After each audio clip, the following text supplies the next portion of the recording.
Area 51 तो UFOs के अनोखे हथियारों और एलियंस वगैरह का पर्याय बन के रह गया है। आज भी लोग इस जगह को सेना और सरकार के खुफिया राजों से भरा हुआ मानते हैं। इस वीडियो में हम आपके लिए लाए हैं एरिया 51 से जुड़े 10 ऐसे ही हैरान कर देने वाले राज। नंबर 10, खुफिया सुरंगें। यह हवाई तस्वीर दिखाती है कि एरिया 51 साइज में कुछ खास बड़ा नहीं है। वैसे लंबे समय से अफवाह चली आ रही है कि ये पूरा इलाका सुरंगों के नेटवर्क से भरा पड़ा है। ये सुरंगें सीक्रेट एक्सपेरिमेंट्स के साथ साथ स्टाफ को गुपचुप अंदर बाहर आने जाने में मदद करती हैं। अगर ये सच है तो मन में सवाल आता है कि वो लोग आखिर क्या छिपाने की कोशिश कर रहे हैं, क्योंकि इन सुरंगों को बनाने में बहुत पैसा और मेहनत खर्च हुई होगी। Number 9, harp. इस साल अप्रैल में एरिया 51 से मशरूम जैसा धुआं उठता हुआ दिखाई दिया, तो लोगों ने सोचा कि हार्प फिर से शुरू कर दिया गया है। मूल रूप से अलास्का में बेस्ड हार्प या high frequency auroral research program US air force का प्रोजेक्ट है, जो मिलिट्री कम्युनिकेशन की रेंज बढ़ा सकता था। कुछ देशों ने आपत्ति की कि आयनोस्फीयर से छेड़छाड़ ठीक नहीं है, जिसके बाद अटकलें लगाई जाने लगी कि शायद ये मौसम कंट्रोल करने का कोई तरीका है। वैसे साल 2013 में इस प्रोजेक्ट को रोक दिया गया और 2014 में पूरी तरह बंद कर दिया गया, मगर लगता है ये प्रोजेक्ट शायद फिर से शुरू कर दिया गया है। Number 8, energy weapon development. ये एक लेजर हथियार है जिसे यूएस नेवी अपने नए पोतों पर रक्षा उपाय के रूप में इस्तेमाल करती है।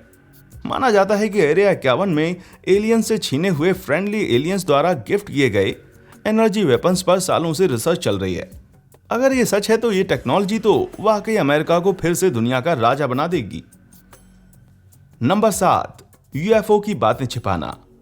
1947 में रोजवेल न्यू मैक्सिको की एक रांच में एक यूएफओ क्रैश हुई, जिसके अवशेषों को एरिया 51 ले जाया गया और 1970 तक ये मामला एकदम शांत रहा। फिर 1978-1990 के बीच यूएफओ शोधकर्ताओं ने रोजवेल घटना से जुड़े सैकड़ों लोगों का बयान लिया, जिसके बाद वे इस नतीजे पर पहुंचे कि क्रैश की बात सच है और सरकार ने यूएफओ का मलबा और एलियंस की डेड बॉडीज जब्त करके बात को दबा दिया। इस किस्से के मीडिया कवरेज के दौरान रेडियो होस्ट आर्ट बेल को एरिया 51 में काम करने का दावा करने वाले एक आदमी का फोन आया, जो काफी घबराया हुआ लग रहा था। उस आदमी ने इस मुद्दे पर यह कहा, लिंक देखिए। नंबर 6, दी मैजेस्टिक 12। दी मैजेस्टिक 12 या दी मैजिक 12 और MJ-12 एरिया 51 की एक टीम है जिसका काम है यूएफओ की घटनाओं की जांच करना। इनसे जुड़े दफ्तर के कागजात और कुछ आईडी कार्ड्स मिलने की बातें सामने आती रही हैं, पर आज तक कोई पुख्ता सबूत नहीं मिला है। कुछ लोगों का मानना है कि यूएफओ की जांच करने के अलावा ये ग्रुप समाज के हर पहलू पर कब्जा करके एक नई विश्व व्यवस्था लागू करना चाहते हैं। नंबर 5, एलियन का पोस्टमार्टम। एक पॉपुलर कॉन्स्पिरेसी थ्योरी से जुड़े बाकी सबूतों की तरह यह तस्वीर भी फेक साबित हो चुकी है, पर कुछ लोग अब भी मानते हैं कि एरिया 51 वाले समय समय पर एलियंस का पोस्टमार्टम करते आए हैं। पता नहीं हम कभी सच जान भी पाएंगे या नहीं, पर वीडियो और फोटो के साथ मिला ये मेमो इस दावे को बड़ा ही पुख्ता कर देता है। नंबर 4, टेलीपोर्टेशन का विकास। इस बात की कोई फोटो वगैरह तो सामने नहीं आई है, पर बहुत से थ्योरिस्ट का मानना है कि एरिया 51 में टेलीपोर्टेशन डिवाइसेस या किसी को तत्काल एक जगह से दूसरी जगह पहुंचा सकने वाली टेक्नोलॉजी पर काम हो रहा है। ज्यादातर लोगों को ये पागलों वाली बातें लगेंगी, पर अगर आपको एलियंस पर यकीन है तो टेलीपोर्टेशन कोई बड़ी चीज नहीं है। इस टेक्नोलॉजी से ना सिर्फ सेना जबरदस्त तबाही मचा सकती है, बल्कि इससे यह भी सिद्ध हो जाएगा कि अमेरिकी सरकार की एलियंस के साथ लंबे समय से सांठगांठ रही है। लोगों का कहना है कि एनर्जी या लेजर वेपन्स में यूज होने वाली लेजर से छोटी छोटी चीजों को एक जगह से दूसरी जगह भेजा गया है और इसी से टेलीपोर्टेशन का विकास किया गया है। Number 3, aurora. ऑरोरा को एक जबरदस्त स्पाई प्लेन के रूप में विकसित किया जा रहा है, पर कुछ लोगों का कहना है कि इस प्लेन की बातें महज अफवाह हैं। ऑरोरा का सबसे पक्का सबूत ये दिया जाता है कि यूएस और यूके के कई इलाकों में अक्सर तेज धमाकों जैसी आवाजें सुनाई देती हैं, जो under experiment pulse detonation engine की आवाज है। वैसे एरिया 51 में और भी दूसरे मशहूर प्लेन्स का विकास किया गया है, जैसे एरिया 51 के ग्रूम लेक में नजर आने वाला ये F-22 इसके बारे में अधिक जानकारी के लिए स्क्रीन पर नजर आ रही इंफॉर्मेशन देखें।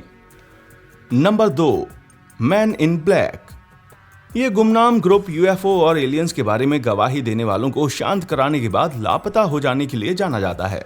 मैन इन ब्लैक की बातें इतनी ज्यादा फैल चुकी हैं कि अब ये सिर्फ एरिया 51 तक ही सीमित नहीं है, पर दोनों का गहरा कनेक्शन है।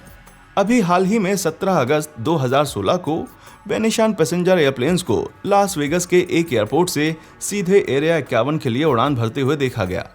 गवाहों का कहना है कि वे प्लेन्स मैन इन ब्लैक को ले जा रहे थे। नंबर 1, जहरीला कचरा।